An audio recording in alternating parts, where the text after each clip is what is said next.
Smart 24, driving business.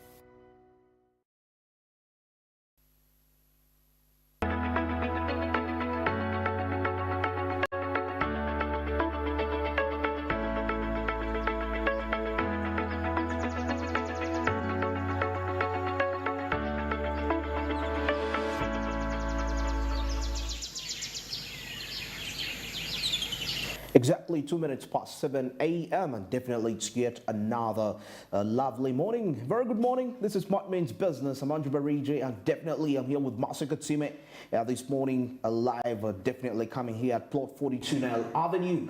Of course, presenting to you the latest business updates today morning. Hamasi, how you doing? How's your day? It's quite a chilly morning, a chilly cool morning, but it definitely gives me the feel that it's just going to be perfect. Well, good morning again. Good morning, Africa. Good morning, whoever. East Africa. Good morning, East Africa. Africa, the world at large. The globe at large. All respect goes to you. Waking up in the morning for most people is not easy, but then the fact that you've made an initiative to get up in the morning, that means you have purpose, you have something that you live up for, and that is what drives us every day. Well, my name is Masika Tsime, and my morning is actually good. My night was good, though the day yesterday was kind of bad, but we are gonna be okay. We're gonna be okay. Yeah, that's the thing you're supposed to have in your mind. I'm going to be really fine. Positivity. Positive. We're going to be all right. Positive. I love Kendrick Lamar has the way he says we're going to be all right. Oh, yeah? I mean, regardless of what we go through. But definitely it's quite a very interesting aspect for you to start the day with quite that massive positivity that definitely portrays out what the end will turn out to be like at the end of the day. Well, today we have something very interesting to discuss, and probably I believe it all impacts us in some sort of a way, whether we know it or we don't know it. And today we are looking at African entrepreneurship vis-a-vis the education system, whether is the education system actually in support of the entrepreneur activities. I mean, on the continent.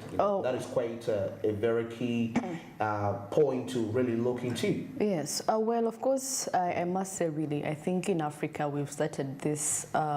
Okay, when we go back to the ancient times, you know, ATS, it was that was the norm. You know, you grew up knowing a skill or two, something to do. For ladies, maybe give an example, used to know how to knit, used to know how to make certain things, exactly. You know. But, you know, with the education that came with, you know, you have to study a foreign subject, biology, physics, then history.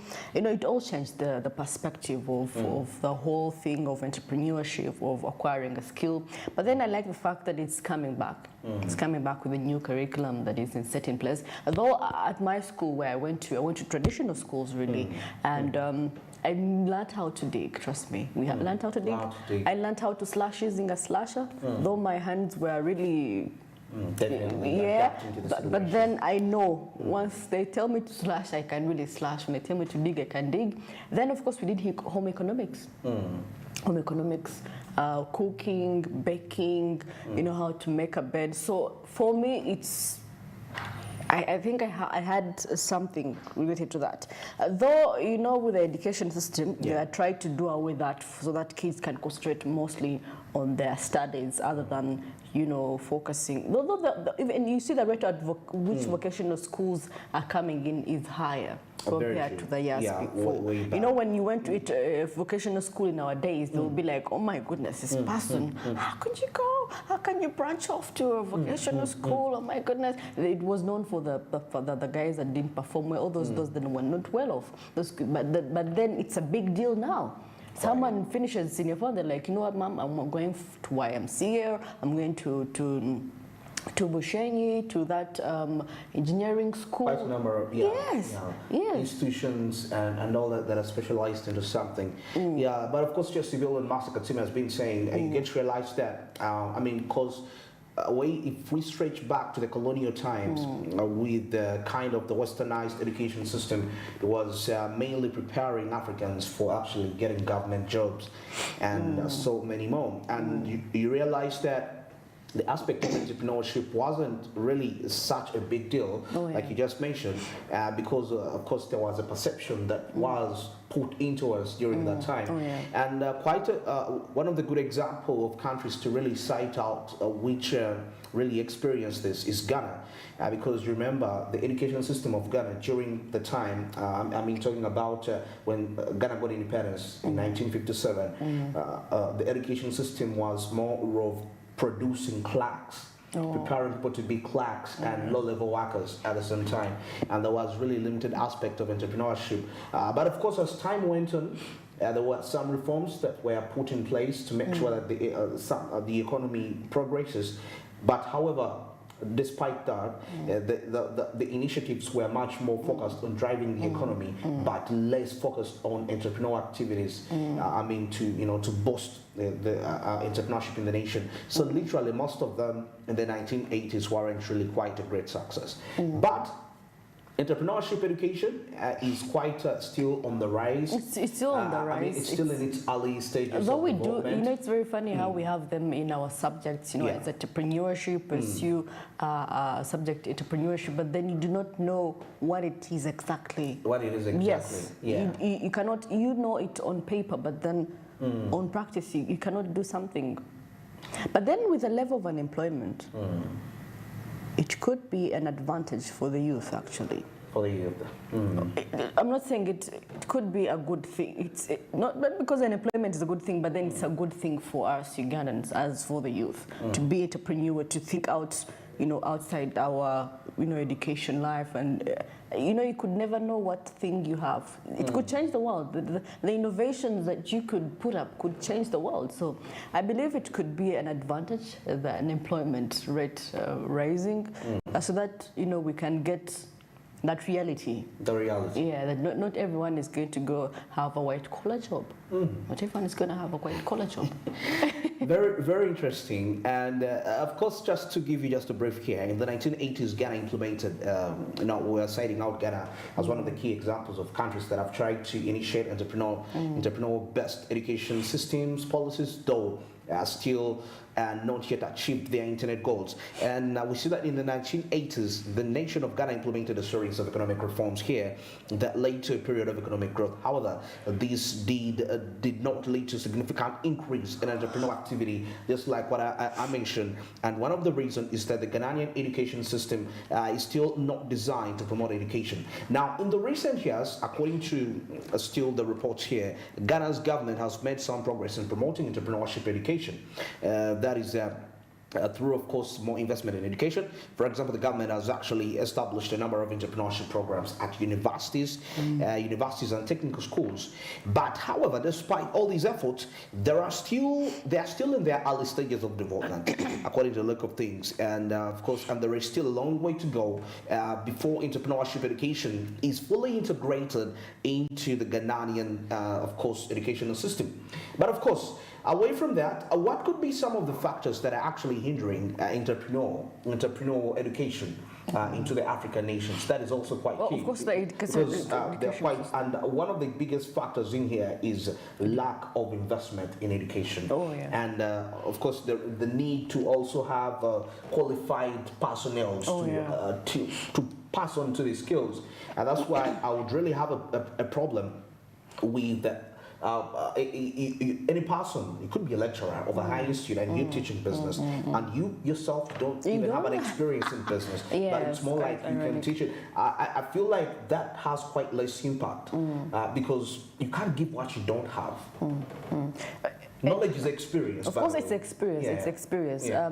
Actually, I will give an example in the Western, the US. There is a time where kids have these school projects, and they have like innovations they bring to school. It's a group work thing. You see them displaying, and then parents coming around to witness. But then I like the fact that it's in Uganda now. It's in Uganda now. Kids have different course what are the subjects that involve practice. That involve practice. If it's home economics, you're gonna learn how to make soap. You're gonna learn how to bake. So definitely, Absolutely. yes. So I believe our education system has been hindering us a lot because we've been focusing mostly on theory than practical. Yes, we did entrepreneurship. Did you do entrepreneurship at school? Yeah. Yes, you did entrepreneurship, but I did economics. commerce. Yeah, commerce definitely, but of course at the university later on, where I did a bachelor's degree in business and small business. No, bachelor's degree in entrepreneurship and small business. I believe, by the way, I feel like for a person to pursue a certain course, Yeah. for the best way I would actually advise someone is first go to a vocational school. Because after a vocational school, you will know. Because the right once you have skills. this practical Yes. skill, now you get the knowledge on how both are essential. Actually, very because, essential. The knowledge gives you the philosophy of of the practice that you actually obtain for you to be purposeful and lead you to the right direction. And some of the key hindrances we've actually seen in the African education system that have limited entrepreneurial aspects. The lack of infrastructure. Oh yeah. Of course, because today, quite a number of schools as we speak right now some don't are have access staying to out under computers, electricity, and so many of that. And away from that, we also have cultural barriers in Africa. Oh yeah. That some cultures in different African nations don't take entrepreneurship as a big deal. And I believe these are some of the key aspects that need to be really discussed if we are to really have a successful integration of African continental free trade area. Because trade is entrepreneurship, of course, is as a result of activities of entrepreneurship. So if we have cultural barriers that are still hindering us, that means we don't have a uniting factor of us needing to be one as a continent, and because we are so much attached to our cultures. And I believe that is one of the, I can consider factors that are just taking us into a deep hole, in a pit hole, let me say that. You know, there's when in school, they talked about Karamoja, and but I like the fact that they're coming up. They're coming up. Of course, actually, Karamoja would be one of the good reasons. I mean, if somebody, because, with this mindset that if I have my cows, I have what I'm going to eat, I have all this, then why do I need to train? Why do I need to train? Let me survive on this. But of course, if that didn't happen, societies wouldn't have evolved to where we see them till this day. So cultural barriers is one of the key aspects that need to be addressed. That is by the different stakeholders in the different African nations if we are to really have that. But of course, despite the challenges, there are quite a number of successful still entrepreneurship education programs in Africa. For example, of course, we are mentioning Ghana itself, and Ghana has what we call the Entrepreneurship Development Center at the University of Ghana, which is one of the leading entrepreneurship programs in Africa. And we see this is the EDC, which is the Entrepreneurship Development Center, offers a variety of programs, and that is including undergraduate, graduate degrees in entrepreneurship, as well as short-term courses and training programs. Of course, short-term courses is one are becoming quite a big deal in Uganda of late. If you can really have something, you add on that. Certificate or postgraduate. Postgraduate certifications. I mean, those added advantages quite key. And maybe just to mention a few, because we are now about to get into our press review. The African Leadership Academy. This is a Pan-African residential high school that prepares students to actually become entrepreneur leaders. Now, the LA it offers, of course, rigorous academic programs that is combined with leadership development. By the way, leadership development, that's another whole discussion when it comes to entrepreneurship. And of course, we have the Tony Elumelu Foundation Entrepreneurship Program, which is Ghana. Which is also still a Pan-African program that provides funding, mentorship, and training. That is young entrepreneurs, and the program has provided support to over 15,000 entrepreneurs across Africa. So, at least there is something to start up with for Africa. Now the ball is in our hands to make sure how do we water that seed and it actually becomes a great importance. Well, for now, it's exactly 16 minutes past 7. Let's take a look at what's making headlines into the press.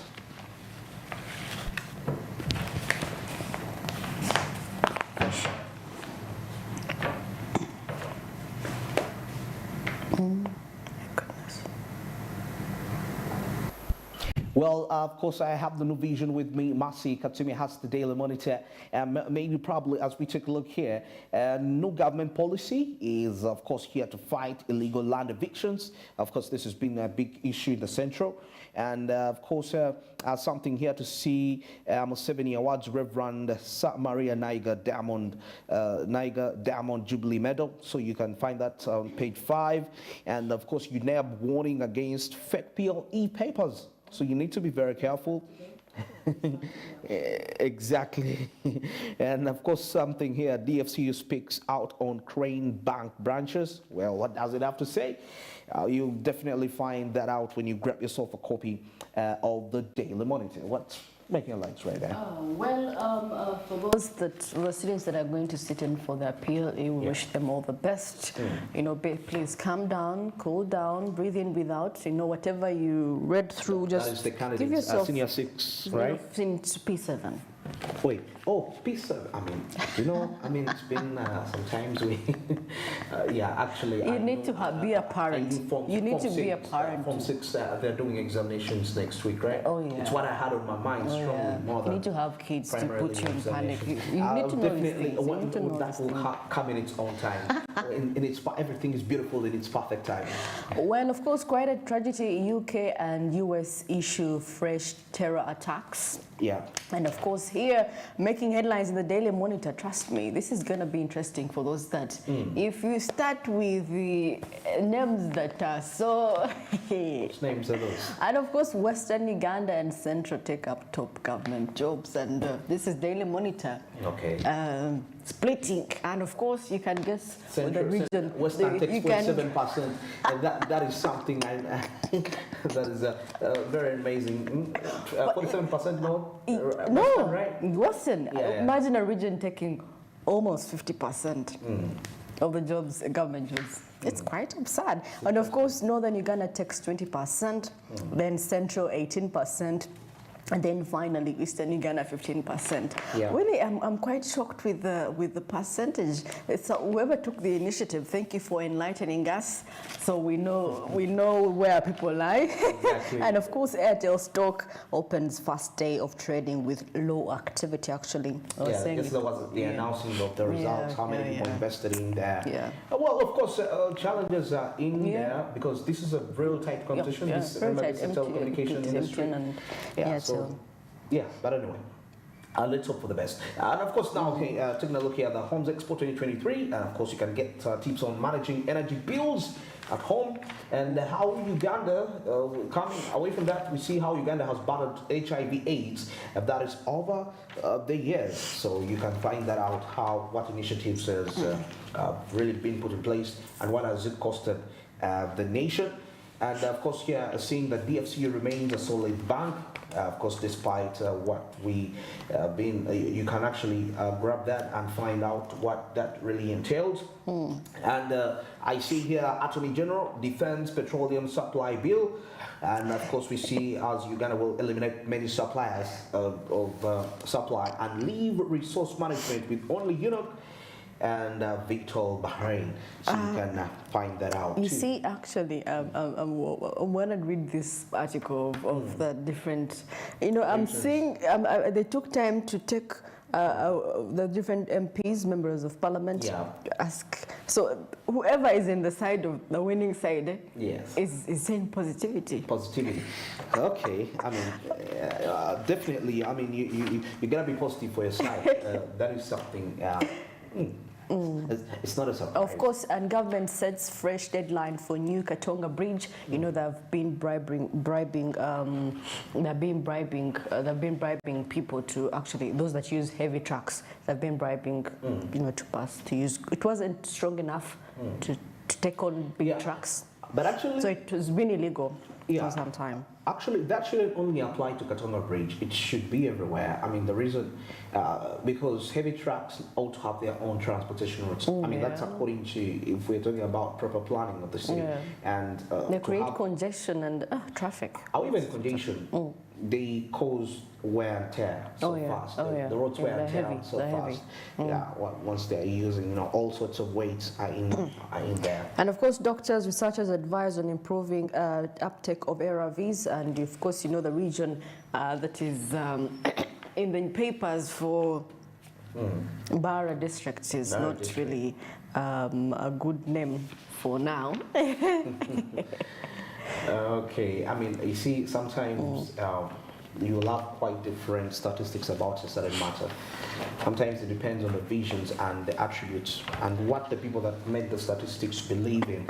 But anyway, I'm not saying we should not take it serious. Well, that is it for the press update. And now we're heading to our traffic update. Now, of course, the images that you're looking at there coming in live from the clock tower. Of course, one of almost at the city center. Actually, it's in the city center, right in there. Well, you can definitely see quite a light congestion there. Yeah, hope this is the clock tower, right? Yeah, but I'm seeing it's quite a bit of it's mildly congested.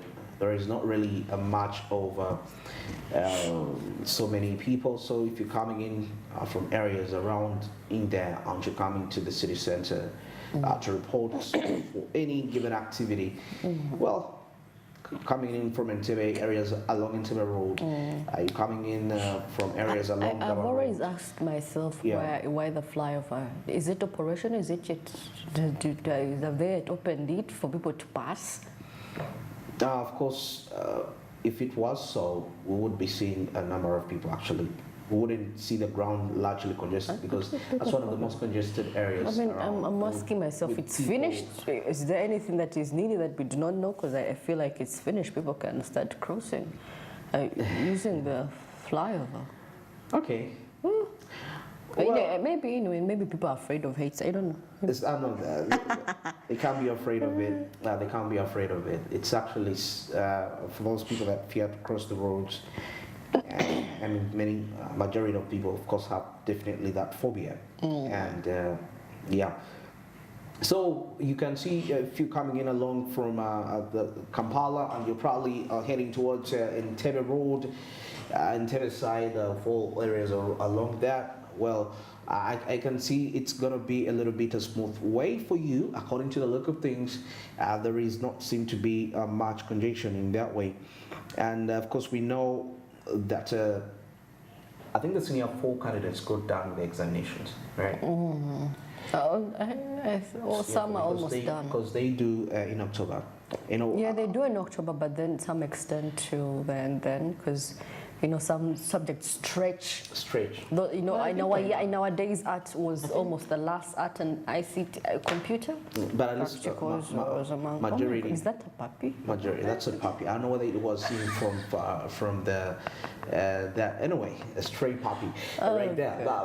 But of course, why I was talking about the students in there because that also has a way of it contributes to the condition because once a set of students are not active, reporting to school, most especially because we know many schools in the city center are much more of day school. So that means a certain portion of the students is not actively using the routes. So that kind of reduces on the congestion, most especially on the human congestion, which is quite key to that. Yeah, well, so that is the situation. That is how it is really starting out like. I mean, people are from the different areas coming to the city center. You're coming in along Gaba Road, heading to the city center. You're coming from Entebbe Road, heading to the city center. It seems to be quite a smooth flow for you right there. Well, it's exactly 25:07. That is it for our traffic update this particular time. And definitely for now, we're going to take a break. And when we return, we shall be, of course, getting to take a look at matters that are happening across East Africa and the international community at the same time. Stick around.